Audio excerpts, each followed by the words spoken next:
নমস্কার, সবাই কেমন আছেন? আশা করি সবাই খুব ভালো আছেন।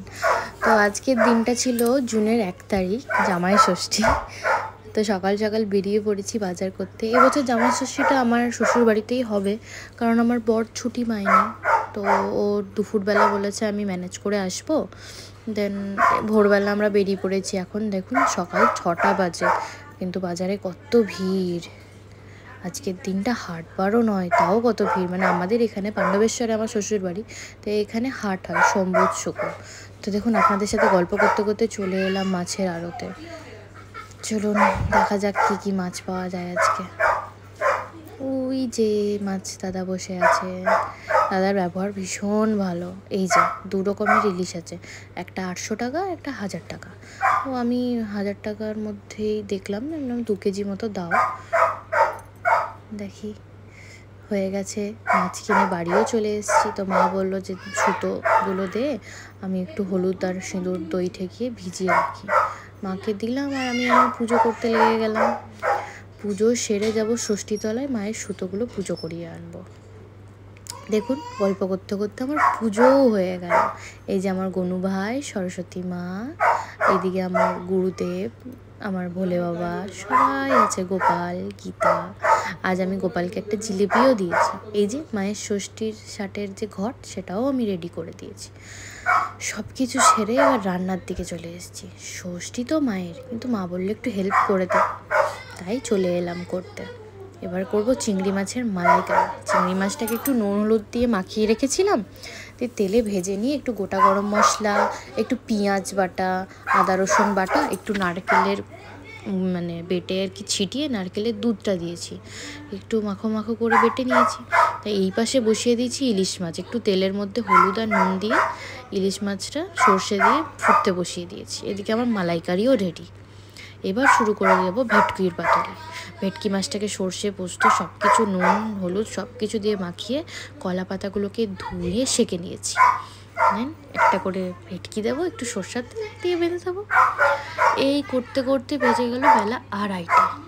এদিকে বড় চলে এসছে আর মা এদিকে ষষ্ঠীর সব কিছু রেডি করে দিয়েছে।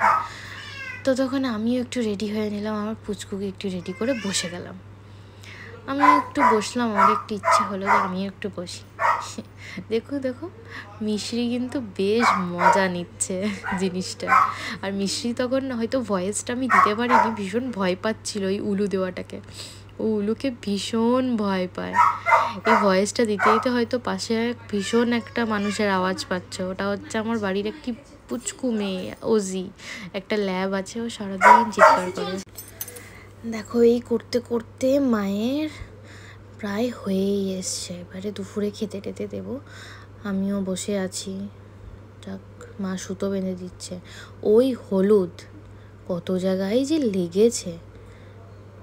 এই দেখো পুচকুকে একটা কলা ধরিয়ে দিয়েছে, সুন্দর বসে বসে কলাটাকে চুষছে। ও ভীষণ ভালোবাসে কলা খেতে, জানি না, ও কলা পেলে ওর আর কিচ্ছু চায় না। এই যে এটা আমার একটা দেওর কাম ভাই, মা ওকেও সুতো বেঁধে দিল। এই যে আমার শাশুড়ি মা মামুনি এসলো, আমাদেরকে ষষ্ঠীর ফোঁটা দিল। এই যে পুচকু উলুর ভয়ে কাঁদতে শুরু করে দিয়েছিল, যে ওকে নিয়ে একটু ফটো তুলবো ভাবলাম, না ও কলাই খাবে, ও কলা ওর খুব প্রিয়। তা করতে করতে ওর কাকাই নিয়ে চলে এলো ঘরে।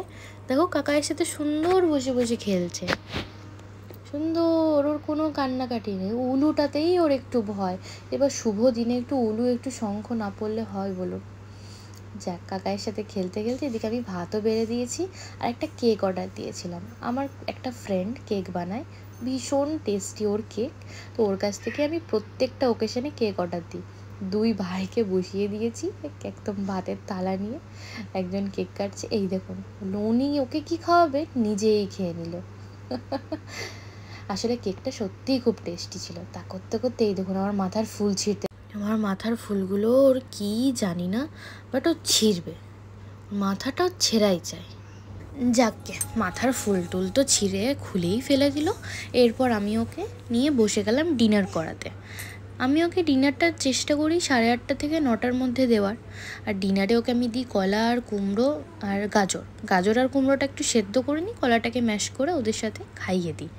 ওই যে টুকুর টুকুর টুকুর টুকুর করে খাচ্ছে। সারা দিনটা এত ধকল গেল, আর ইচ্ছে করছে না কিছু করতে। তাই ভাবছি ওকে খাইয়ে আমিও শুয়ে পড়বো।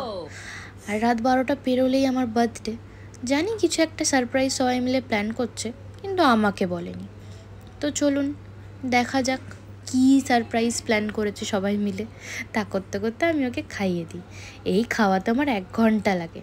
কোনো মতেই ও খেতে চায় না। একটু একটু খাবে আর মুখ থেকে বার করে দেবে। একটুখানি পেটটা ভরে গেলেই আমাদের মহারানী আর মুখে নেবে না।